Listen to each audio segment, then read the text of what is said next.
करिए, नस नस मेरी खोले, हाय कुछ करिए,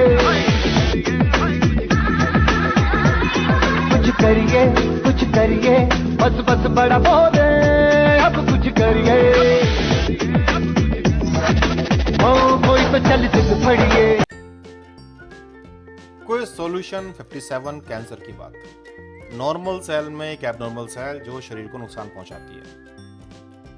cancer cell bypass normal proliferation control and colonize other tissues के लिए हमने कुछ खास बातें की थी। हमने कहा था कैंसर सेल में कुछ इस तरह के डैमेजेस होते हैं जिसकी वजह से वो ट्यूमर में कन्वर्ट हो सकती हैं। शुरुआत में ये ट्यूमर बेनाइन होता है कि जहां पर है वहीं पर है, जब फैलना शुरू करता है तो हम उसे मैलिग्नेंट भी कहते हैं, और प्रोसेस थी मेटास्टेसिस। सारी कहानी कुछ जीन के डिफेक्टेड होने की थी। कुछ जीन ऐसी भी थी जिन्हें हम ट्यूमर सप्रेसर जीन कहते हैं, जिनके काम ना करने से कैंसर होता है। तो कुछ ऐसी भी थी जिन्हें हम लोग प्रोटोऑन्कोजीन कहते हैं, जिनके ज्यादा काम करने से कैंसर होता है। जब भी कभी एक जगह पर काफी सारी कैंसर सेल इकट्ठा हैं और वहीं पर बैठी हुई हैं, तब उसे बोलते हैं बेनाइन ट्यूमर। नुकसानदायक नहीं है, रिमूव कर सकते हैं सर्जरी से। लेकिन अगर सेल यहां से निकल करके और कैंसरस होना शुरू हो जाए तो फिर दिक्कत हो जाती है मेटास्टेसिस के बाद, क्योंकि तब मैलिग्नेंट ट्यूमर बन जाते हैं। क्वेश्चन में पहला है, describe a tumour that is self limiting in its growth and non invasive. मतलब कहीं जाता नहीं है, तो भाई ये बेनाइन है। जहां मैलिग्नेंट टर्म है उन कैंसर्स के लिए जो एक जगह से दूसरी जगह जा सकते हैं, तो ये केवल कुछ ही पर्टिकुलर टाइप के कैंसर थे। जनरल टर्म ट्यूमर के लिए जो रुकता है एक जगह पर, जाता नहीं है, उसे हम बेनाइन कहते हैं। क्वेश्चन नंबर 2 है, डिस्क्राइब अ ट्यूमर और tumour cell that can invade surrounding tissue और form tumour at other side in the body. तो फिर मैलिग्नेंसी की बात कर रहे हैं ना, ये मैलिग्नेंट है। लॉस ऑफ फंक्शन म्यूटेशन अगर ट्यूमर सप्रेसर जीन में हो जाए तो ऑन्कोजीन हो जाती है, और ऐसे केस में दोनों कॉपी का खराब होना जरूरी है। अगर एक कॉपी भी ठीक हुई तो उससे बनने वाला प्रोटीन ट्यूमरस सेल को ट्यूमर बनने से रोक देगा। हाँ, ये बात अलग है कि अगर मैं प्रोटोऑन्कोजीन की बात करूं तो उनमें से एक कॉपी भी काम करने के लिए काफी है। गेन ऑफ फंक्शन वाली कहानी में तो कैसी कहानी के अंदर डबल कॉपी चाहिए होती है और कैसी कहानी में मुझे सिंगल कॉपी चाहिए होती है, इस बात पर डिपेंड करता है कि कैंसर वो कैसे करते हैं। गेन ऑफ फंक्शन मुझे हमेशा मिलेगा प्रोटोऑन्कोजीन का, जब वो ऑन्कोजीन में कन्वर्ट हो जाएंगे। ऐसे सभी जीन्स जो हमारी सेल साइकिल को कंट्रोल करती हैं, ये कहती हैं कि सेल डिवाइड करो, ये सारी की सारी प्रोटोऑन्कोजीन है। जब नॉर्मल फंक्शन कर रही है तो प्रोटोऑन्कोजीन कैंसर कर सकती हैं, कर नहीं रही। लेकिन जब बिगड़ जाती हैं और ज्यादा काम करना शुरू कर देती हैं, तब इन्हें बोलते हैं कि ये भी ऑन्कोजीन बन गई है। बनने के बहुत रास्ते थे। जहां रेगुलेशन में समस्याएं अपने आप में कारण था, तो फिर जीन एम्प्लीफिकेशन या क्रोमोसोमल रीअरेंजमेंट भी था। क्वेश्चन नंबर 3 है, tumor suppressor gene are involved in cellular response to EGF. भाई ईजीएफ जो होता है एपिडर्मल ग्रोथ फैक्टर, इसके रिस्पॉन्स में ग्रोथ मिलने वाली है, सप्रेस थोड़ी होगा कुछ। Encode protein that prevent binding of cyclin to CDK. अगर कोई प्रोटीन ऐसा है जैसे कि P16 या P27 जो साइक्लिंग सीडीके कॉम्प्लेक्स को काम करने ना दे, तो सेल साइकिल का प्रोग्रेशन रुक जाना है, और इसीलिए तो इनको कहते हैं हम लोग tumour suppressor. Option number 2 correct है फिलहाल। बाइंडिंग ऑफ जीटीपी को स्टिमुलेट करें, इससे मुझे ये नहीं पता कि भाई वो स्टिमुलेशन जो होगा इससे सेल ग्रोथ करने वाली है या चुप होने वाली है। Includes the wide studied mix cell. MYC cell जो है या MYC जीन जो है, सॉरी, ये जीन हमारी सेल की ग्रोथ को प्रमोट करती है, तो इंडीड ये तो प्रोटोऑन्कोजीन है। तो इसलिए फिर बेस्ट आंसर जो सेल साइकिल को रोक सकता है उसी को हम लोग ट्यूमर सप्रेसर कहते हैं। क्वेश्चन नंबर 4 है, housekeeping genes are called protooncogenes, true या फॉल्स। यार हाउसकीपिंग जीन होती हैं जो ग्लाइकोलाइसिस की हैं, TCA के हैं, इनके ओवर एक्सप्रेशन से मुझे कैंसर नहीं होता, इसलिए ये स्टेटमेंट फॉल्स था। क्वेश्चन में 5 है, cancer is often the result of activation of dash to dash and the inactivation of dash genes. अब एक जीन है, एक्टिवेशन कर रहे हैं हम उसका, किसी एक चीज से एक्टिवेट होकर किसी और चीज बन रही है, तब कैंसर होता है। अब एक्टिवेशन करके कौन सी जीन कैंसर करती हैं? एक्टिवेशन वाली कहानी थी प्रोटोऑन्कोजीन की। अगर प्रोटोऑन्कोजीन एक्टिवेट होकर के ऑन्कोजीन बन जाए तब वो कैंसरस है, और ट्यूमर सप्रेसर जीन वो होती हैं जो इनएक्टिवेट हो जाए तो कैंसर कोज करती हैं। इसलिए आंसर नंबर 3 था, सॉरी 2nd था बेस्ट। क्वेश्चन नंबर 6 है, both copies of tumor suppressor gene must be inactivated by mutation in order to contribute to cancer development. True या false? देखिए, अगर मैं ट्यूमर सप्रेसर जीन की बात कर रहा हूं और हम कहें कि हमारे पास 2 कॉपी हैं, मान लीजिए P53 की बात कर लेते हैं। P53 एक ट्यूमर सप्रेसर जीन है। अब अगर मेरी एक जीन खराब है तो दूसरी जीन काम कर लेगी, ट्यूमर सप्रेस हो जाएगा।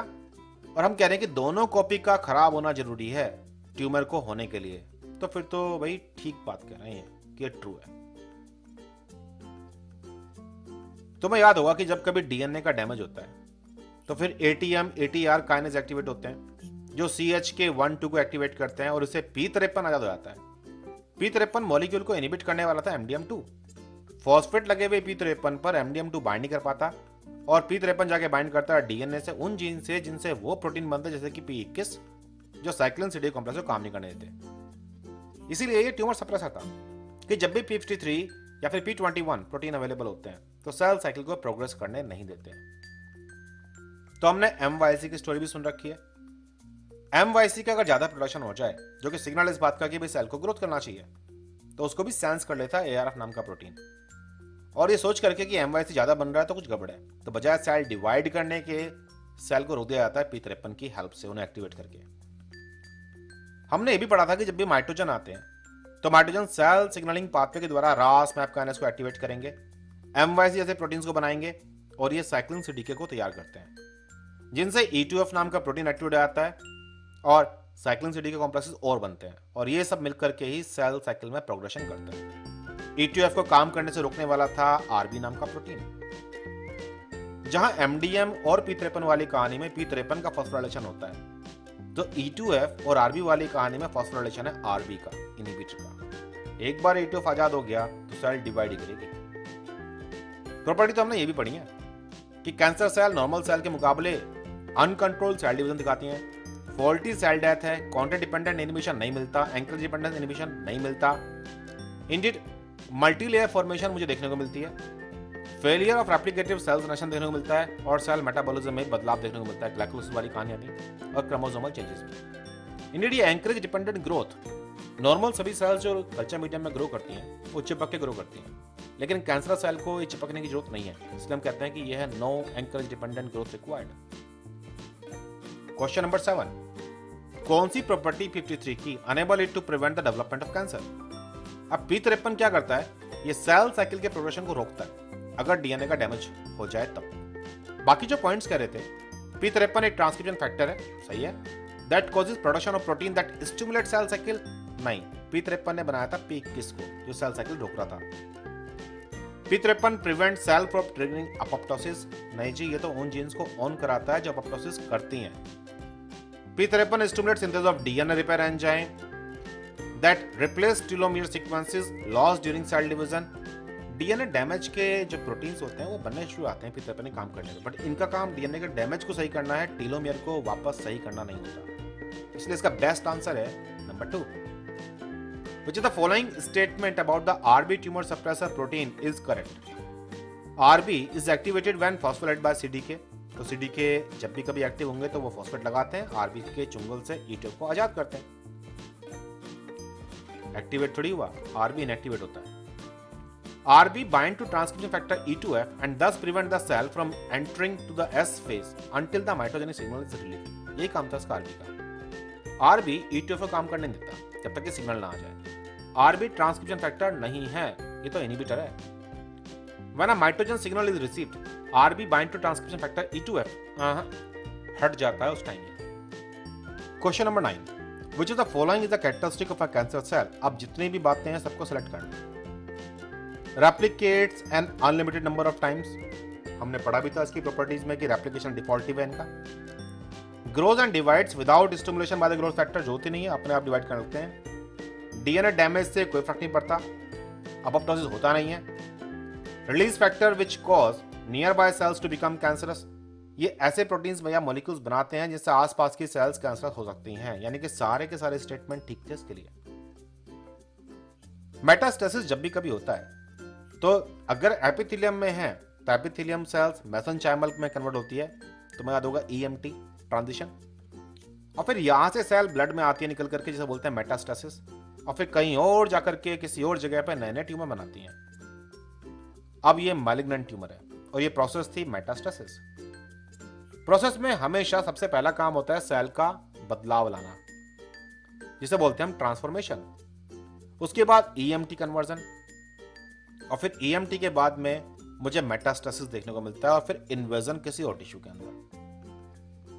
क्वेश्चन नंबर 9 है which following is characteristic of a cancer cell, please select all that apply, जो हम लोग अभी कर चुके हैं। From the following list of event choose the correct order of events in the cancer progression.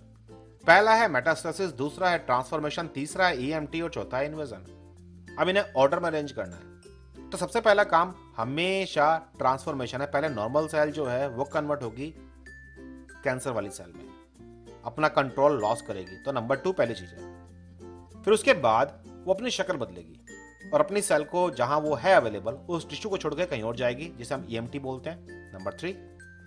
अब उसके बाद वो ब्लड से निकलेगी, मतलब मेटास्टेसिस, और फिर उसके बाद किसी और नए टिश्यू में घुसेगी और वहां जाकर के एक नया ट्यूमर क्रिएट करेगी, मतलब नंबर 4 इन्वेजन।